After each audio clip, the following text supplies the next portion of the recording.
Okay, thank you, Gary. You'll have to pardon me if I sit up here and shiver. I forgot my jacket. So yeah, Dare asked me to try to break it apart and maybe make it a bit more tangible. This all too often misunderstood concept of accuracy. And so I'll attempt to do that. Here, if I can advance this. Okay.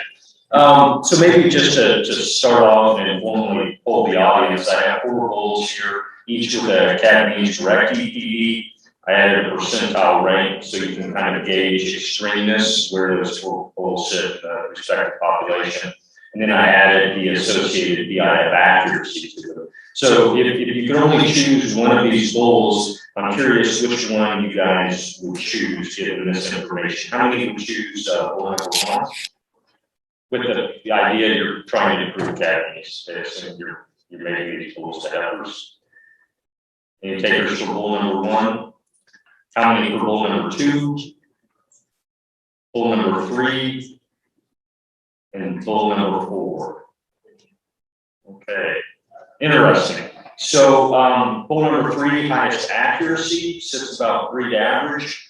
Goal number 1, if we want to improve cavities, is the best goal, but the lowest accuracy. Goal number 4, kind of maybe in the middle, right? Has some accuracy, still kind of extreme. And so the point of this question was for me to see, did you select on the EPD or did you select on accuracy?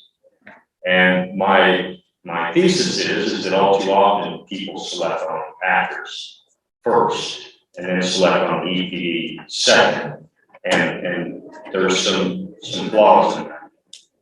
Okay, so to maybe graphically explain accuracy, here we have 2 goals. Both of them have the same EPD of 40. The one represented by the blue distribution, much higher accuracy. The one in red distribution, much lower accuracy. And so you can think of accuracy as a representation of the confidence in the mean or in the reported EPD. And so the distribution around those EPDs represents kind of where that animal's true genetic value may indeed lie. And so as accuracy increases, we have more confidence that that animal's true genetic merit is closer to what we report or our estimate. So what does accuracy actually tell us? As I alluded to, it's a degree of confidence in the cumulative genetic merit of an individual as a parent. And it's probably a bit more tangible to think about it as how much an EPD might change with additional information. And we'll talk about a related metric called possible change that really gets at that. Something that's really important to know, and I think all too often misinterpreted, is that high accuracy goals will have offspring that are as variable as low accuracy goals, right? So accuracy does not tell us anything about, if you will, consistency of the offspring, right? And I think sometimes people think if I get a bull that has higher accuracy, that must mean that his offspring are going to be more consistent, and that indeed is not the case. And I think EPD kind of spells that out for us. The expected or the mean progeny, we're talking about the calves difference. So we're talking about the differences in means of offspring between individual parents. So let's think about this. And I stole a couple of these slides from Dorian Garrett. He's used these in presentations. I really think it does a nice job of illustrating this point. So we have this bull that has these 5 offspring. You could think of these offspring as having come from different management groups, different years, different herds, and the values associated with those calves are their contemporary group deviations. And you think about a trait like weaning weight. So the first calf outweighed the average of its contemporaries by 30 pounds at weaning. A sire, right, can exhibit, a sire's offspring can exhibit more than 3/4 the diversity of the population. So this concept of Mendelian sampling, right, that there's this, if you will, random passing of alleles from one generation to the next, creates that variation in the offspring of an individual sire. And so accuracy tells us nothing about that degree of variation that occurs in the DNA dispersion. So finding the true genetic merit here, if you think about our first estimate of an EPD, it's a pedigree estimate or a pedigree index, which is nothing more than the average sire and dam EPD. But as we all know, as you get additional information, the EPD shifts. And so the goal is to predict the true genetic merit as quickly as possible. And so because of Mendelian sampling, the true progeny difference or the animal's true genetic merit of the parent could be anywhere along this line. It certainly does not have to be right in the middle between the animal's sire and the animal's dam.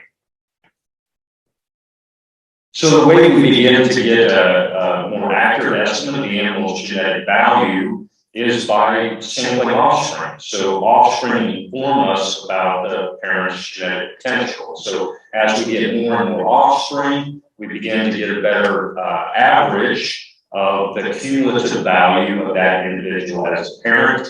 And at the crux of it, that becomes how we inform EPDs. We increase offspring numbers, we increase the accuracy of the animal's EPD. And this is all really predicated on kinship between animals. And traditionally, that kinship has been through pedigree. So I have a very simple 3-generation pedigree here.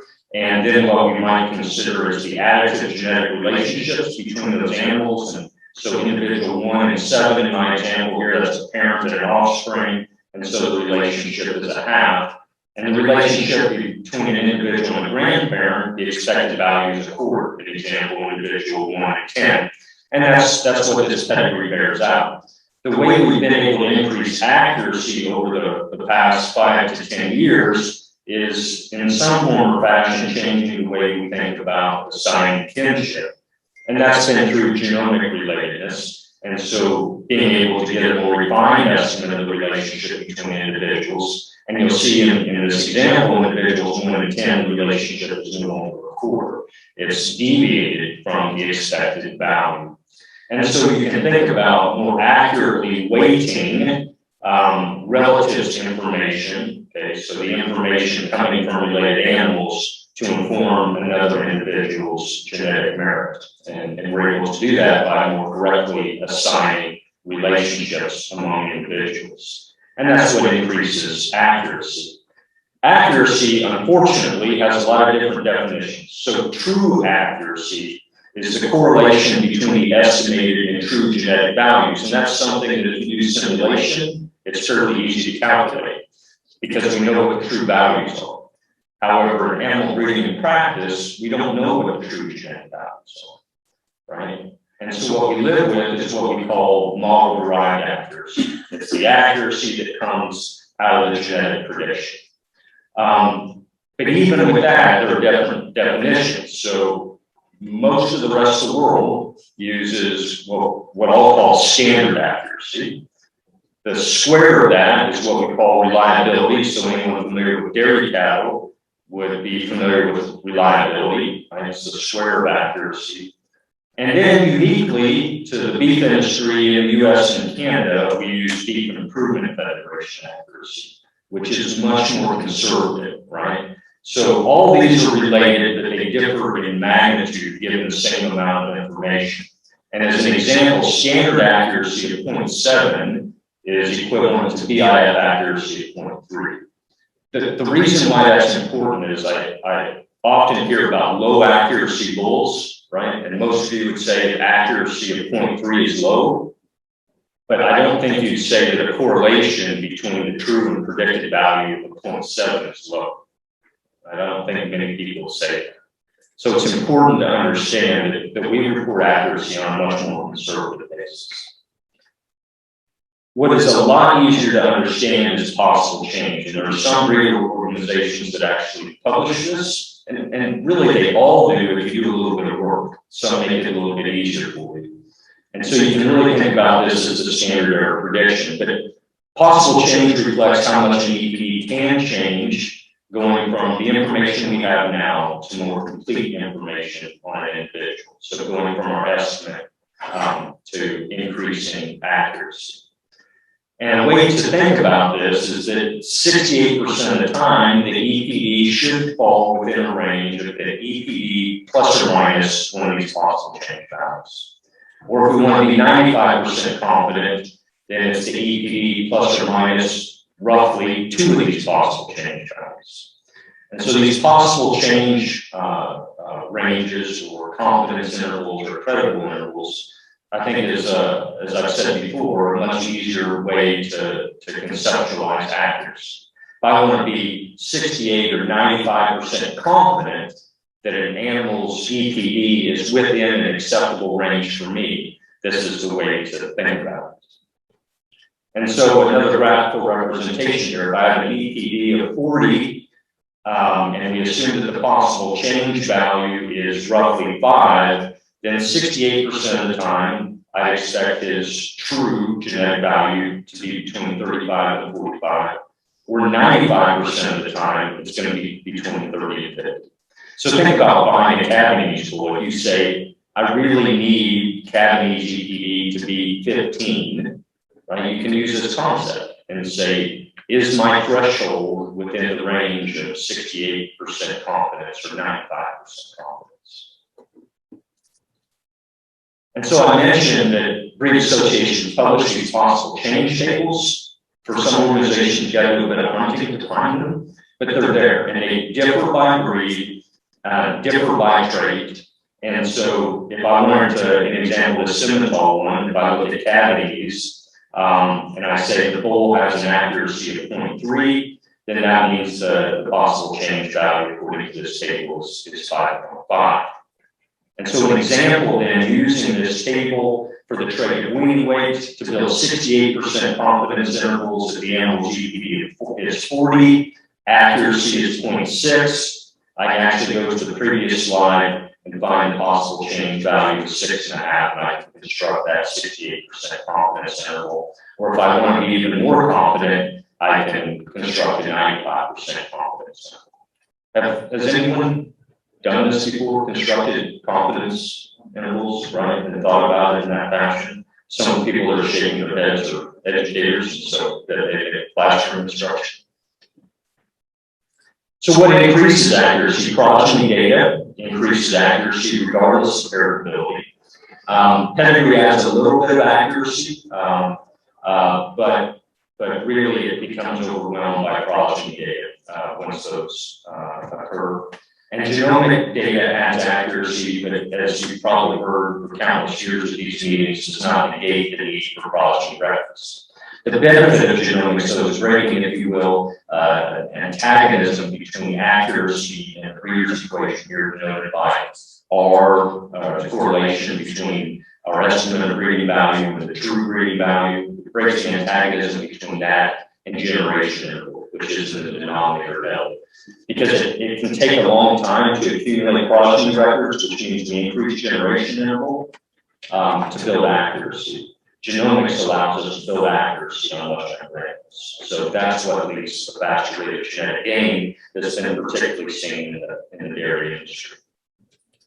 And so this represents here R as the standard accuracy, BIF, the BIF accuracy, and the numbers of offspring required to reach certain accuracy levels given different heritability levels. So as you can see, increasing progeny records increases accuracy, but it takes more progeny records when the traits will inherit, right?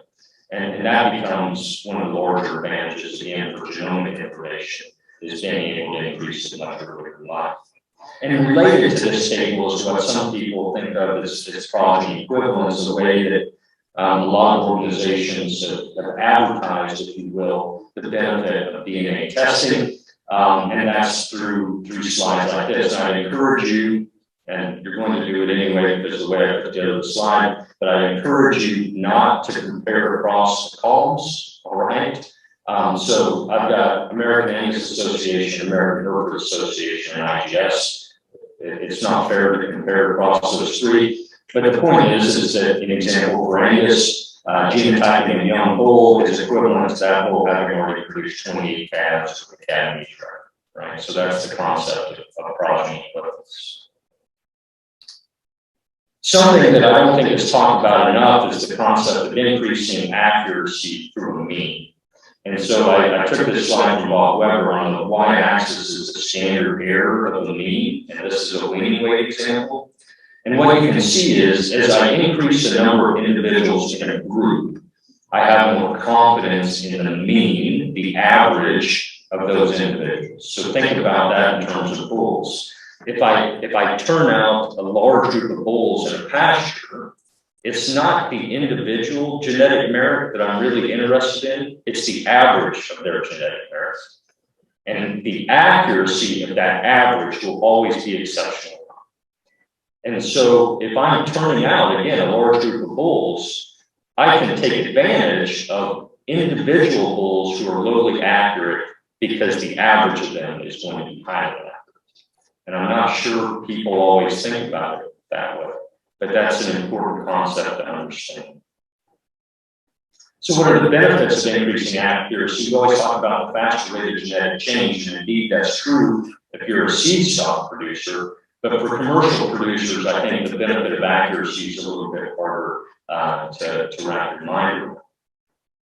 I will point out that there's risk with higher accuracy. If accuracy is gained through progeny records, there can be a time delay.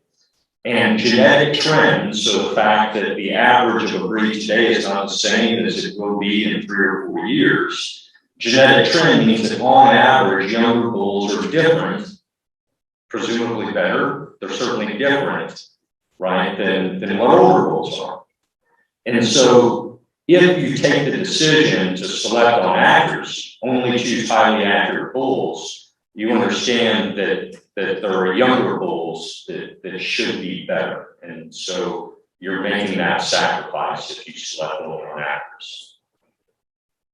So I want to go through a bit of an index example here to try to, in my example, and examples can be result guided, but to try to illustrate the importance of accuracy for a commercial producer.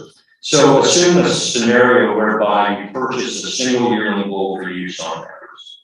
And in your herd, the current level of death loss due to dystocia is 0%. So that's another way of saying you don't have a problem with calves. And let's assume that you're selecting bulls based on an economic index. And that index makes the assumption that you're selling calves at weaning, you're retaining your own replacement females, and indeed you are breeding calves. So you can think about traits in there like calving age direct, calving age total maternal, reproductive longevity or stability, weaning weight, direct maternal, those kind of things. And so the question to ask is, what is the financial risk if the bull's true calving age EPD moves? So day of sale is a 15, but we know, right, that that's not his true genetic merit. So what's the risk if his EPD really is a 15 for calves? And so a way to think about this is to apply the concept of possible change. And so what I did was I constructed an index and said his true EPD for calves is a 15. But what if it moved to the bounds, upper and lower bounds of the 95% confidence interval, which was all the way from moving from a 5 to a 25 for calves. And I held his other EPDs constant, with the exception of the direct portion of calves, right? So bought a bull for use on heifers, but what's the risk if this calves EPD was really, really different? And in this case, it really didn't matter, okay? So his calves EPD, whether it moved from a 5 or a 25, really only equated on those bounds to about a $3 difference in net return per exposure, okay? And why is that? Well, because I was using him in a herd that had no problems for calves. So the fact that his calves EPD moved a bunch didn't matter. What if, though, I was buying a bull to use in a herd where death loss due to dystocia was 2%. So I went from 0% to 2%. And I kind of went through the same exercise. So the bull's EPD was a 15, but what if it was really a 5, or what if it was really a 25? And so what's the impact then on the index rate? Now it's big, right? So now the difference is if I thought he was a 15 Cagney's EPD, but he was really a 5, that was a difference in $33 per exposure based off the index. So that's pretty real difference economically. So the point of this example is that accuracy in this case for Cagney's, the importance of that was conditional on my needs. Right? In the first case where I didn't have any problems with dystocia, Cagney's wasn't that important to me economically to begin with. So the fact that the bull was lowly accurate for Cagney's, he could move wildly and it didn't matter. In the second case, my situation was different. Cagney's all of a sudden was much more economically important to me. And so as a consequence, having some certainty around that whole genetic value for that key trait was impactful.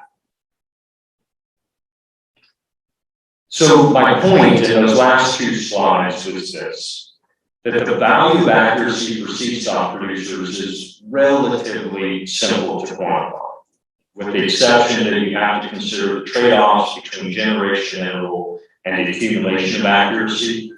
But for commercial producers, the value of trait accuracy is a personal estimate, and it's conditioned on 2 principal things. The latter bullet point that I have here is this trait dependence idea, depending on what your situation is. In my example, do you have a problem with dystocia or don't you? Which then dictates the level of certainty you need for a trait like Cagney's. There's some of you in here that would say, I don't care if I don't have a problem now. I don't ever want to have a problem, right? And that's related to risk tolerance, in which case, you may say, I don't care economically if I need certainty for a trait like Cagney's or not, but my tolerance to risk is low, and so I want to choose high accuracy regardless. Understand that that's the decision you take. You are sacrificing genetic gain or sacrificing net profit potentially by selection on accuracy and not selection solely on genetic value. So with that, I know we started off a little bit behind, but hopefully I left some time for questions there. Absolutely. Questions for Matt? Yes. So regarding the mean of a group of bulls, regarding their accuracy, you're saying that's more accuracy. That's essentially the distribution of sample means, right? Has a narrower distribution compared to the overall population. Yeah, I think we're saying the same thing. Yeah. So if I take the mean of 2 individuals versus, let's say, the mean of 10 individuals, right? The mean of 10 individuals is always more accurate than the mean of 2. Yep. And each individual is already sort of a sampling of themselves because of the daily sampling. So if you have 0 information, then their value is the sample mean of the daily sampling, basically, current average. My terminology is a little off there, but yeah, I think I know what you're saying. Yeah. The concept though is, and it's different if I'm buying a bull, right? And I only get that chance versus I'm buying a group of bulls. There's a difference there in the thought process behind accuracy. Yeah. And the same thing could be said for choosing AI sires, right? I could choose a multitude of sires and the same concept applies. Matt, I want to follow up on that if I can. And you might want to repeat questions for those, not with loudmouth me, but so on the group one, I agree with you 100% on a trait like wean and weight, yearling weight growth. What about a trait like calving ease direct, where now if I get that outlier bull on the low end, I can cause some problems? Yeah, because a trait like that's often thought of as the phenotypic level of being really a kind of a threshold character, right? So did I have a problem versus didn't I?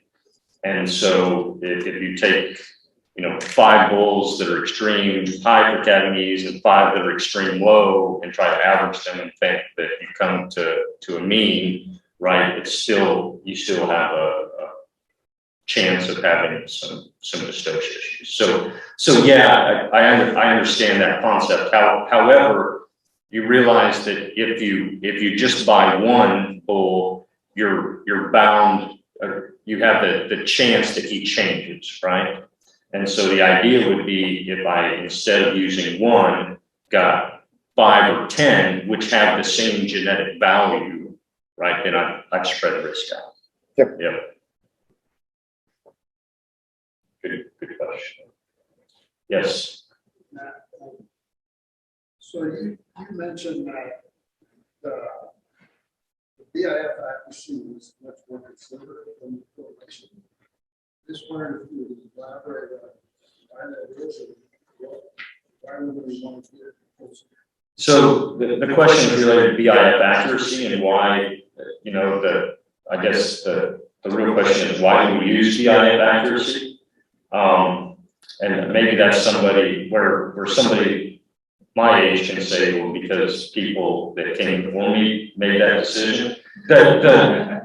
So there's a really nice attribute of BIF accuracy in its relationship with prediction error variance or the standard error prediction, which is related to those possible change values I showed you. So there's a really nice relationship between BIF accuracy and that. And so that's one perhaps benefit of it. And I think, Larry Benishek and Bruce Golden, those two probably have more historical context on that, but I think that was an argument at the time for BIF accuracy. The other, I suppose, I don't know if it's a good argument for it, but if you think about BIF accuracy being more conservative, then to get really high levels of BIF accuracy, it kind of requires a bull to be in stud. So there could be advantages, right? If I wanted to make sure I was the only place that had high accuracy bulls, you would want to go with a measurement of accuracy that's much more conservative. Those are probably the first reason is a good reason, the second reason is. But I would be a fan, and I've said this before, of doing away with reporting accuracy and reporting those confidence intervals instead. Big fan of that. Big fan of that. I don't think we'll ever do it, but I think we should. Just removing that step of them having to go to the chart and look it up and everything. The same thing we've done with a lot of you guys, you seed stock guys, of putting those percentile rankings in your catalog, and that way they don't have to go look. I report the EPE, and you could choose whether it's the 95% or 68%. I'd probably choose the 95% confidence and not even report accuracy. Because the way it's used now, in my opinion, is there's some, kind of magical threshold drawn in people's minds between high and low, and that's the way people sort bulls. And I just do away with it, report the confidence. Any other questions? I think at the time, the possible change, that was probably the best idea, but it was more difficult to explain. Everybody wanted a simple number. And, BIF accuracy came about. Yeah, and thanks Larry for that. And to be fair, accuracy, model-derived accuracy, certainly historically was an approximate, and those approximated values had a tendency to be biased upwards, which could create problems, I would think, in the alignment, if you will, of accuracy and the standard error prediction.